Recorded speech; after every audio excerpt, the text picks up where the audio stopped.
Hi guys, Freddy here. Welcome back to another Retro Adventures. Now first to address, I've got a bit of a burn on my lip. I was in a rush this week to eat a cheese toastie, bit into it and put molten cheese all over my lip and burned it quite badly.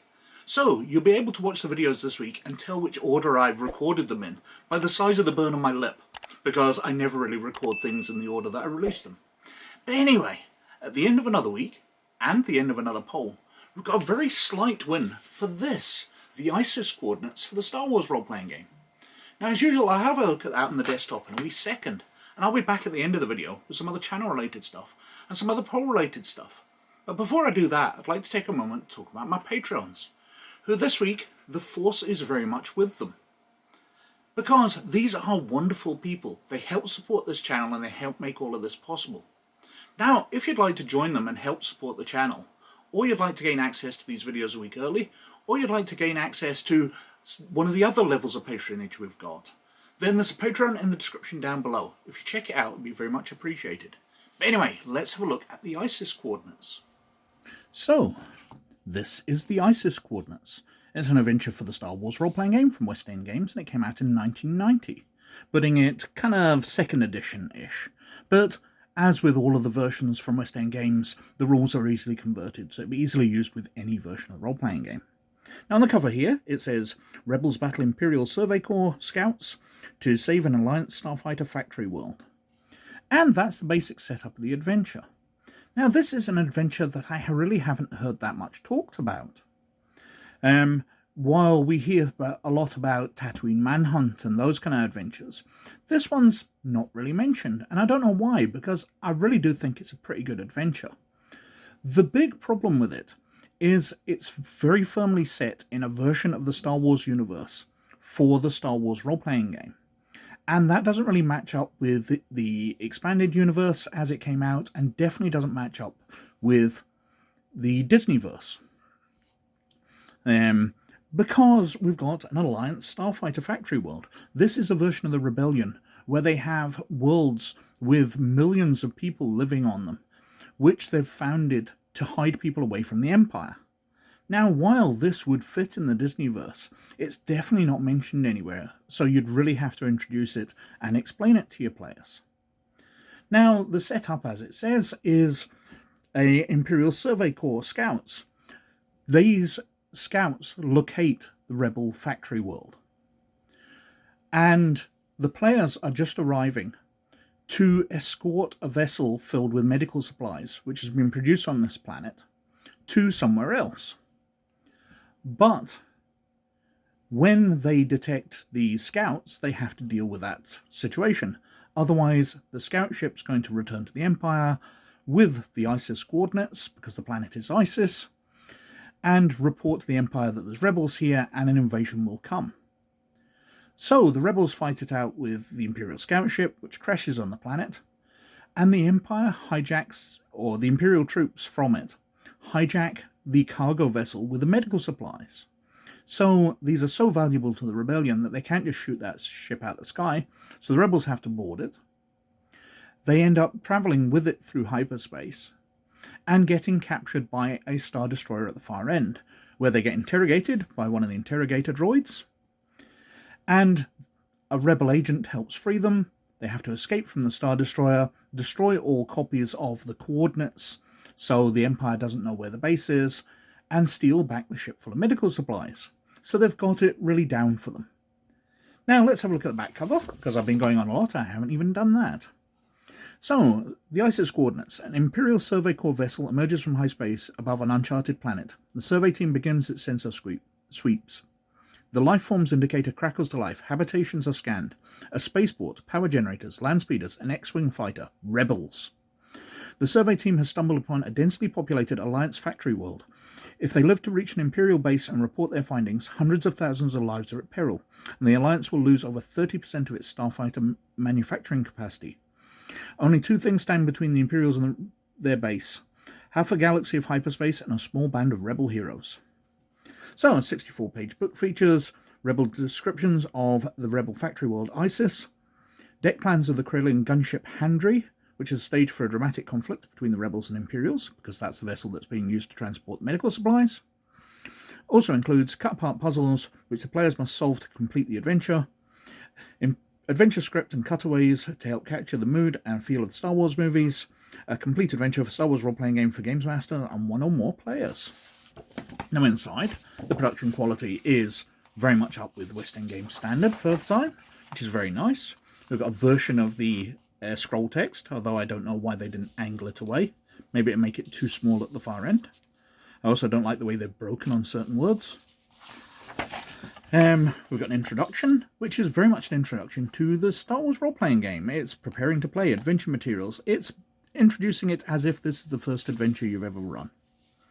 And then we've got background information about the world of Isis, how the rebels found it, there's aliens on it, and over their time having a base there, the rebels have befriended this species. But more on them later, because they are slightly interesting. It details about the Imperial Survey Corps, basically people going around scouting the galaxy, mapping out new routes, and etc. And then we've got the synopsis. So basically, as I said, the medical supplies are going to get transported, the rebels arrive and spot the survey ship, it gets shot down, the Imperials on the surface go to one of the cities, steal the handry, which is filled with the medical supplies, take it to their base, but the rebels have snuck aboard, and then they have to steal the ship back, make sure the medical supplies are okay, and make sure the Empire doesn't have access to the coordinates for ISIS. We've got main NPCs, detailing those out, Episode 1 Discovery, and then a script, one of those lovely things that the Star Wars role-playing game did so well, where you hand it out to your players, and they get to read through the script, and instead of it being a massive info dump for the Games Master to give the players, these facts are brought out during them reading out the script and getting themselves involved. We've got information about the galaxy, dramatic license, because you might need to play things a bit differently. You need to make sure that the Imperial ship crashes and isn't destroyed, etc. You might have to fudge the dice. Through the crystal canyons, adding to running the chase, added danger, maneuvering around boulders, losing the Imperials, and then landing on the planet, or crashing on it. Introduces the Crystal Warriors, the people of this planet. Now, these are strange aliens. It mentions that if the rebels shoot the aliens with their blasters, this happens. The blaster bolt enters the skin of the alien and refracts outwards in a spray of light, leaving the creature unharmed. All of the aliens begin laughing, heaving their bodies almost uncontrollably. Unable to catch his breath, the alien repeats his request through his laughter. "Please, newcomer, let us fight. Ha ha ha ha." Now, the aliens are made out of crystals, which refract energy weapons. It's a very interesting twist to put on these. Their skin reflects red, green, and blue light from the setting Isis sun. It's very different. I'm surprised that we don't get more information about these, but as we've said before, this is hand-waving through the adventure to make sure it all goes to plot. Making friends with them, the Crystal Miracle. Basically, the rebels have to fight one of these warriors, and when they defeat them, it appears that they're going to put him to death. But it's nothing to do with that. After the fight, sorry. Now, put your hand on the defeated one and take life. So they think they're about to kill the person, but it's not. They get the memories of the person. They're getting... The loser gave up copies of his memories, not his life. So they learn a lot about these alien species from the memories of the person they've just defeated. And they can work with them far better. The Wanderer, the Imperial ship, and we've got a diagram. Now, I always thought this was a bit an odd diagram because it doesn't look like an Imperial scout ship at all. It looks more like one of the yachts that are in the game. Something like Lando Calrissian's yacht or something like that. But apparently this is a scout ship, even if it appears to have Star Trek nacelles on the side. It's just a bit odd for a Star Wars ship. So we've got the chase, as they chase them through the city. When they reach there, and they reach the Handry, the Corellian gunship, loaded with medical supplies. And once they're aboard the ship, there's desperate delays. As the ship travels through hyperspace, they've got to deal with the situation. And we get the deck plans of the gunship, Corellian gunship. Now, I'm not the biggest fan of these deck plans. They seem a bit bland. They're not showing where doors are. They're not very detailed at all. It seems to be more a general guide to where things are. But it's nice to have, and I'm sure you could run it very well with those. They've got to decode locks. The ship jumps into hyperspace. What the Imperials are doing aboard the ship during the journey. So the players have plenty of time at this point to take control of the ship, to gain access to the cargo. The cargo bay doors have been opened and are being held only by the hyperspace field around the vessel. So the players have to deal with that before they emerge from hyperspace, or all the medical supplies float out. We've got fixing the controls, so we've got a challenge here to align these chips properly, with the solution there of how they should be laid out. I'm not a fan of this, because you're basically putting it in front of the players and the adventure comes to a stop while they try a puzzle. While this gives the Games Master plenty of time to work things out, it'd be far better if this was something for much later in the adventure. So while the players were doing other things, somebody could be sitting puzzling it out. All of the players could have input to it while another character is doing something during combat and things. When somebody else is rolling their dice, you can be looking at this puzzle and trying to figure it out for later. But when the adventure just comes to a halt while they're trying to solve this, I'm not a fan. And we run into this later in the same adventure. Captured, so they come out of hyperspace and they're caught by the Desolator, an Imperial-class Star Destroyer. They're taken to be tortured onto a base, and then a rebel agent frees them. So they've been through interrogation, and then they get a shuttle, escaping from a mine maze, and they head back aboard the Desolation, where the Corellian gunship is and where the coordinates to ISIS are. And then basically they have to sneak around the vessel, reprogram the hyperdrive, another puzzle where you've got to place things.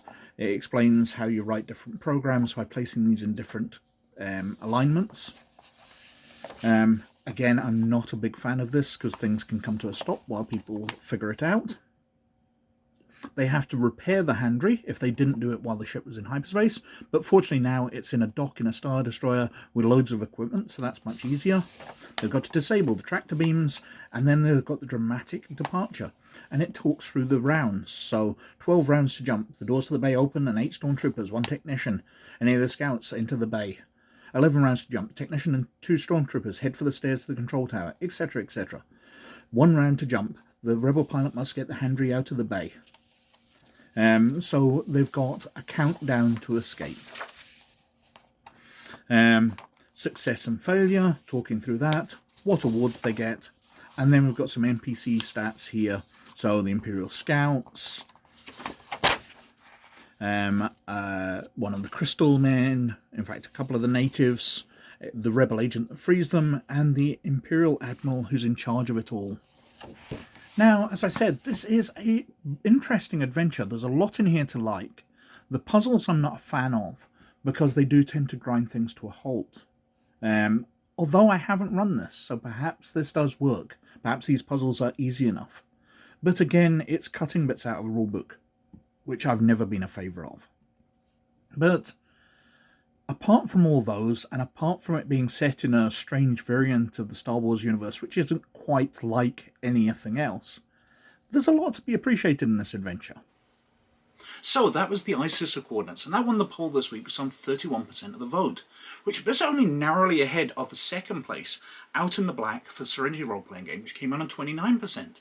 And I have to admit, these swapped place a couple of times through the week, and I would have really loved to have covered Out in the Black. So I might just do a bonus video on that at some point, without forcing it to go through another poll, as I'd love to have a look at this adventure, one of the few for the Serenity role-playing game. But anyway, behind that, on 20%, was the Utati Asphet Eye of Wicked Sight for Call of Cthulhu. On 13% was San Francisco Knights for Cyborg Commando on 13%, and False Flag for Salvage Union came in on only 8%, way back behind everything else, and it's the newest adventure just out not long ago. But anyway, as usual, all of those are cleared out of the poll. And we're back to a retro RPG poll. So first up, we've got Aberrant D20 by White Wolf in 2004. Now obviously this is a D20 based game from the early 2000s, like so many games came out. But this is also Aberrant, the offshoot of Aeon Trinity, which was White Wolf's superpowers in space game. It'd be fascinating to have a look through it and see what they did with the D20 system, especially as this credits spycraft as the base of its rules, which would be amusing because we've already covered Stargate, which uses spycraft as its rules. But we've never covered spycraft itself, so it'd be quite funny to keep covering lots of games which use spycraft rules without getting around to covering spycraft. And on the subject of spies, second up we've got Top Secret by TSR from 1980. Now this is their James Bond spy game, but this is a very early role-playing game. This is 1980, so it'd be fascinating to have a look at how early role-playing games dealt with something apart from fantasy. Third up we've got Threats 2 for Shadowrun by FanPro in 2001.